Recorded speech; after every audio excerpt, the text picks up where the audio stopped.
Have you ever wondered, what if the terrifying creature from Greek mythology, the Chimera, wasn't just a myth? What if the ancient world preserved the memory of something real? Welcome to Epic Time Journeys, where we uncover the mysteries of history that refuse to fade. Today, we dive deep into the legendary story of the Chimera, a monster said to breathe fire with the head of a lion, the body of a goat, and a serpent for a tail. A creature so terrifying that it haunted the imagination of civilizations for thousands of years. But was it only a product of fantasy, or could there have been a real creature behind the legend? The first mention of the Chimera appears in Homer's Iliad, written around the 8th century BCE. Homer describes the beast as a thing of immortal make, not human, lion-fronted and snake behind, a goat in the middle, and snorting out the breath of the terrible flame of bright fire. That's a powerful image, but here's the thing. The Greeks didn't think of this creature as purely symbolic. To them, the Chimera was real, and many believed it roamed the rugged landscape of Lycia, an ancient region in what is now southwestern Turkey. Ancient geographers and historians such as Strabo even wrote about a place in Lycia called Mount Chimera, a mountain where strange flames emerged from the ground, seemingly never extinguishing. Even today, these eternal flames, known as the Yanardas, still burn on that very hillside. Now imagine, thousands of years ago, seeing fire pouring from cracks in the earth. To the people of the time, this natural phenomenon may have seemed like a monster breathing fire from the rocks themselves. Was this the birthplace of the Chimera myth? But the legend doesn't stop at natural gas fires. The creature's bizarre combination of animal parts has long puzzled historians and scholars. Was it merely symbolic, or could it reflect something once living? Let's consider this for a moment. Many mythological creatures from the ancient world seem to exaggerate real animals. The griffin, for example, might have been inspired by ancient fossilized remains of Protoceratops, discovered unknowingly by early travelers across Central Asia. And, could the Chimera be a distorted memory of some long-extinct creature? Interestingly, some researchers believe the Chimera might have originated from stories shared across civilizations. In ancient Mesopotamia and Persia, depictions of composite animals were actually pretty common. Lion-bird hybrids, dragon serpents, and multi-headed beasts adorned temples and royal tombs. These creatures were often symbols of chaos, power, and, well, the unknown.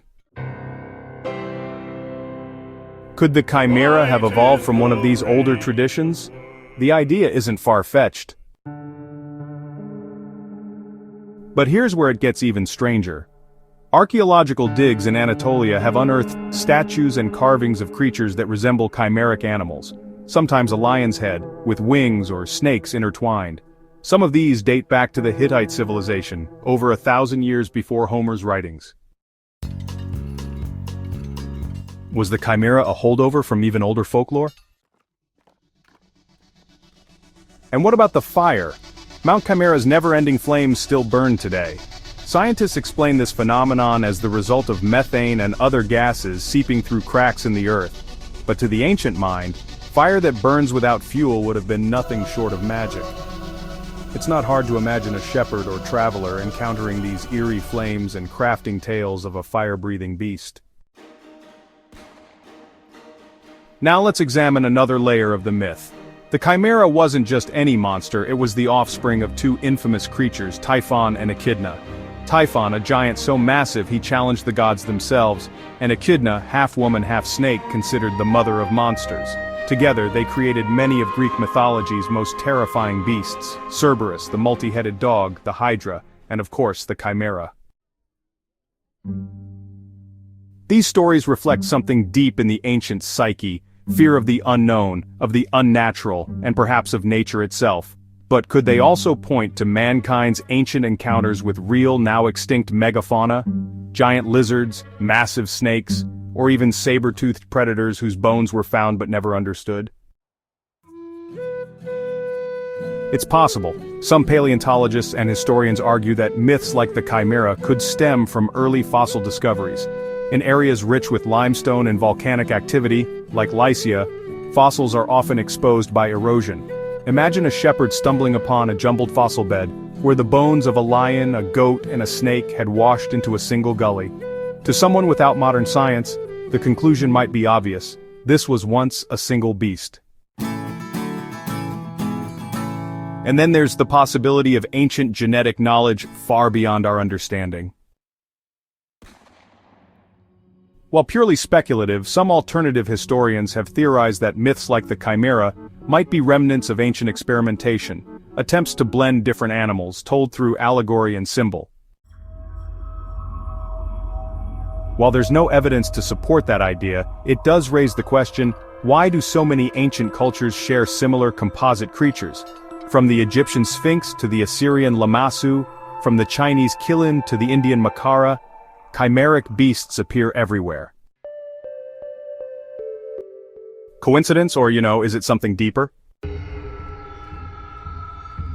Back in Lycia, local legends still tell of the Chimera's presence.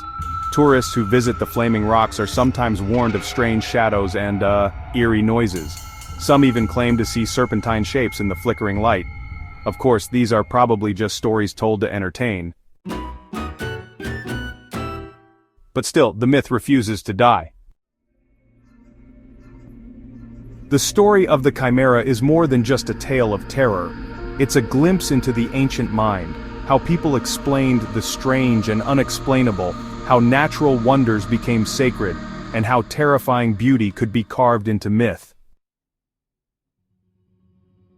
So, was the Chimera real? Not in the way we understand biology today. There is no fossil of a lion-goat-serpent creature, no ancient skull with 3 faces, no living evidence. But if real means something more, if it means a legend rooted in the earth, in flame, in the fear and awe of nature's power, then yes, the Chimera was very real indeed. It lived in the minds of ancient people, carved into their stones, sung in their poems, and feared in their dreams. And maybe, just maybe, that's the most powerful kind of reality there is. Thanks for watching Epic Time Journeys. If you enjoy diving into the mysteries of ancient legends, forgotten history, and the wonders of lost worlds, don't forget to like, share, and subscribe. Until next time, keep your eyes on the past, because the past is never really gone.